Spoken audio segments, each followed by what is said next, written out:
Oh, buckle up because the palace tea is scalding hot and the cups are overflowing. Word on the royal grapevine is that Prince William isn't just sitting around polishing the crown for his future reign. Oh no, he's quietly plotting a royal house cleaning so intense it's going to leave Buckingham Palace corridors echoing in shock. And when I say house cleaning, I'm talking brutal. Behind those grand velvet curtains, whispers have turned into hushed but very serious conversations. William, the golden boy of the monarchy, is apparently ready to draw a bold, merciless line in the royal sand. And guess who's standing on the wrong side of that line? His disgraced uncle, Prince Andrew, his rebellious younger brother, Prince Harry, and, brace yourself, even Meghan Markle herself. The mission? To strip them of their royal titles, erase their official ties to the monarchy, and make it crystal clear to the world exactly who's in and who's out once he takes the throne. No more blurred lines, no more half-in, half-out royals floating around making trouble. William's gearing up for a reset so sharp it could slice through centuries of royal tradition. And this isn't just wild speculation. Oh no, at the heart of this palace storm is a bombshell biography that's just dropped like a royal grenade, penned by Andrew Lowy. The pages spill years of sordid details about Prince Andrew, his sleazy ties to Jeffrey Epstein, shady financial dealings, and a long list of humiliations that have been haunting the family for decades. But here's the kicker. It's not just the content of the book that's making waves. It's where the story's been planted.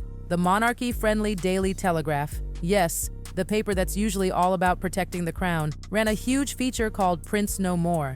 And it wasn't just a polite, oh dear piece. It went deep into how William could legally, officially strip Andrew of his titles. Now, in royal PR terms, that's no accident. That's chess, not checkers. When a pro-palace outlet starts testing the public mood about legislation to erase someone from the royal registry, you better believe the ground is shifting under those palace gates. Sources close to the action swear this isn't just idle chatter. This is William floating the idea, seeing how the public reacts before he makes the big move. And judging by the reaction in the comment sections, let's just say the people are sharpening their pitchforks. They are ready for heads to roll. But here's the juicy twist. It's not just Andrew in William's firing line. Apparently, William's also got Harry and Meghan in his sights. Yep, he's done playing the tolerant big brother and the forgiving future king. The plan, according to insiders, is to completely cut them out. No titles, no official ties, no using the crown's brand to prop up their Hollywood hustle. And why? Well, after years of Oprah tell-alls, Netflix confessionals, memoir bombshells, and thinly veiled digs at the royal family, William sees their titles as ticking time bombs. As long as they're still technically royal, every scandal they stir up splashes back on the crown, and in William's mind, that's poison. Some royal watchers are already calling it what it is, a purge, a royal reset. William doesn't just want to exile the troublemakers, he wants to future-proof the monarchy. He and Catherine are already under massive pressure to modernize the institution, to make it relatable without tearing down its dignity. The last thing they need is the ghosts of family drama dragging them down. Think about it. The Queen, God rest her soul, kept the ship afloat through sheer force of legacy and an iron will. King Charles slipped in with a quieter, more measured approach. But William, he's got the popularity, the youth, and apparently the stomach to make the tough calls. If anyone's gonna slam the reset button, it's him. And honestly, you can see his point. Andrew's scandals aren't ancient history. They're fresh and festering. Harry keeps tossing new grenades from across the Atlantic. Meghan's Hollywood game plan didn't exactly end in a fairy tale comeback, yet the Sussexes still cling to their royal status whenever it gives them leverage. William's over it. The next time he moves, it won't be in whispers. It'll be in headlines. Royal history, rewritten in real time and probably with more than a little royal blood on the carpet. Now let's rewind and talk about exactly how Prince Andrew fell from grace. This wasn't a one-day tumble. It was a slow-motion train wreck decades in the making. Fueled by arrogance, entitlement, and some extremely questionable friendships, Andrew spent years strutting through royal life like he was untouchable. That illusion shattered the moment his name became entangled with Jeffrey Epstein, not just casually mentioned, but woven deep into the fabric of the scandal. Officially, Andrew always claimed he met Epstein in 1999, but multiple insider accounts say otherwise. Epstein's former business partner Steve Hoffenberg insists they were acquainted way back in 1991. That's nearly a decade earlier than Andrew ever admitted, and it completely changes the timeline and the questions that come with it. Worse still, Andrew didn't just cut ties when things got ugly. Even after that infamous 2010 breakup dinner in New York, supposedly their final meeting, there's evidence they stayed in touch. Legal documents point to private meetings, ongoing correspondence, and mysterious trips. trips. This wasn't some unfortunate, long-dead friendship. It was an ongoing, murky connection with one of the most toxic names of the century. And wait until you hear about Sarah Ferguson, Andrew's ex-wife, and eternal housemate at Royal Lodge. Her name's tangled in the Epstein mess, too. Records show she flew on Epstein's private jet as early as 1998. She's been spotted at his Manhattan townhouse, his Palm Beach estate, you name it. One insider even claimed Ferguson had more entries in Epstein's infamous Black Book than Andrew himself. If that's true, the narrative flips on its head. Maybe it wasn't Ghislaine Maxwell who introduced Epstein to royal circles. Maybe it was Fergie herself. Let's not forget the money. Ferguson always told the public she only accepted £15,000 from Epstein, a small loan to cover debts. But according to one of Andrew's ex-girlfriends, the figure was closer to £2 million.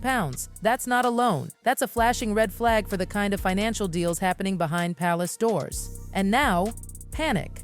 Pure, calculated panic inside the palace. Because it's not just the embarrassment they fear, it's exposure. If new documents, testimonies, or, heaven forbid, Ghislaine Maxwell herself decide to tie Andrew even tighter to Epstein, the fallout could be nuclear. Some whispers even say Andrew's a national security risk, not just because of Epstein, but because of his loose lips and questionable judgment. This is a man accused of sharing sensitive information with foreign contacts while acting in an official royal capacity. We're talking possible Chinese and Middle Eastern operatives. That's not just reckless, it's dangerous. And looming over all this is the uncertainty of Maxwell's next move. Will she keep protecting Andrew, or will she start naming names to save herself? No one knows, and frankly, the royals can't afford to find out the hard way. That's why William's push to strip Andrew's titles isn't just PR damage control. It's a matter of security, survival, and making sure the monarchy isn't dragged into the next season of some real-life espionage drama. For Meghan, that wasn't just a PR stumble. It was a public snub from a Hollywood darling known for embracing almost everyone. And it sent a very clear signal. The appetite for royal-adjacent celebrity has cooled. In Hollywood, where image is everything, people are starting to distance themselves from the Sussex brand. For William, though, this isn't just about Meghan's falling star. It's about the long-term threat Harry and Meghan pose to the monarchy, and that threat extends to their children.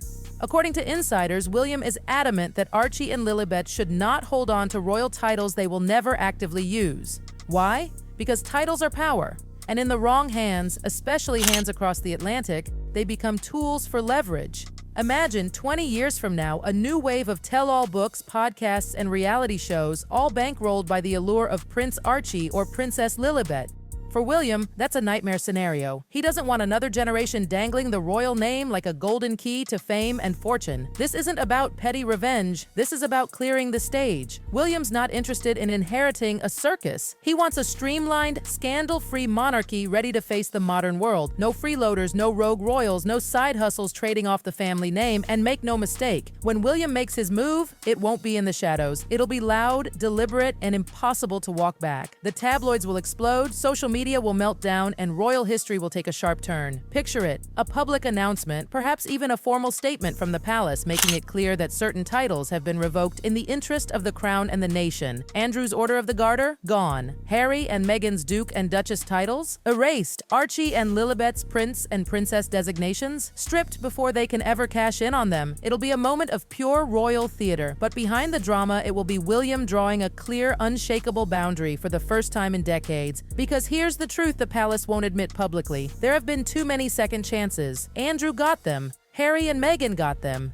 And every single time, those chances came back to bite the institution. William's not interested in playing that game anymore. From Andrew's shady entanglements with one of the most notorious figures of the 21st century, to Harry and Meghan's relentless media campaigns, to the looming threat of more revelations from both camps, William knows he's dealing with ticking time bombs. And when you're about to take the throne, the last thing you need is live explosives in the family. So when the day comes, and make no mistake, it is coming. Don't expect subtlety. Expect shock. Expect outrage. Expect the kind of headlines that get carved into history books. Because William's message will be simple. The crown belongs to those who serve it, not those who exploit it. And if that means rewriting centuries of royal tradition to protect the future, then so be it.